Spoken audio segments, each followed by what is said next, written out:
భారతదేశంలో ఒక ధృవతార లాంటి ఒక పొలిటీషియన్ మళ్ళా దుర్మరణం, అది కూడా ప్లేన్ క్రాష్.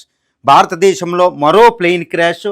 అజిత్ పవార్ మహారాష్ట్ర పాలిటిక్స్లో చాలా కీలకమైన నేత, ఎన్సిపి పార్టీ నేత అజిత్ పవార్ ఈరోజు ఉదయం 9:15 ఒక చార్టెడ్ ప్రైవేట్ ప్లేన్ క్రాష్ అవ్వడంతో దుర్మరణం పాలైనట్టు తెలుస్తుంది.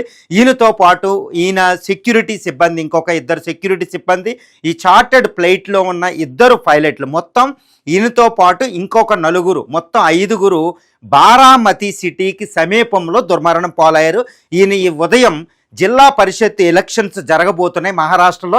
ఈ జిల్లా పరిషత్ ఎలక్షన్కి సంబంధించిన 4 బహిరంగ సభల్లో మాట్లాడడానికి ఆయన ముంబై నుంచి తన నివాసం నుంచి బారామతికి ప్రయాణమైనాడు. ఈ ప్రయాణం అనేది ఈ విఎస్ఆర్ ఏవియేషన్ అనేది ఒక ప్రైవేట్ చార్టెడ్ ప్లేన్లో ఆయన వెళ్ళడం జరిగింది.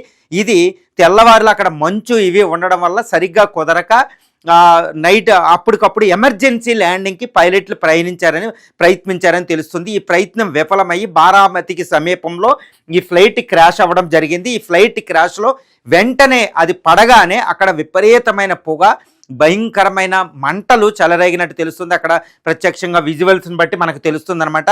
ఇది చాలా దారుణంగా ప్లేన్ ఉంది. ఈయన యొక్క శవం కూడా ముక్కలైనట్టు తెలుస్తుంది, ఎన్నో ముక్కలైపోయినట్టు తెలుస్తుంది ఈయన బాడీని. అక్కడ వెంటనే పోలీసులు, అక్కడ ఉన్న లోకల్ పీపుల్ అందరూ వచ్చేసి ఎక్కడికక్కడ దీన్ని చేస్తూ వెళుతున్నారు. కానీ ఆయన హాస్పిటల్కి తీసుకెళ్ళడానికి కూడా వీలు లేకుండా వెంటనే దుర్మరణం పాలైనట్టు తెలుస్తుంది. ఇప్పుడు ఈయన అజిత్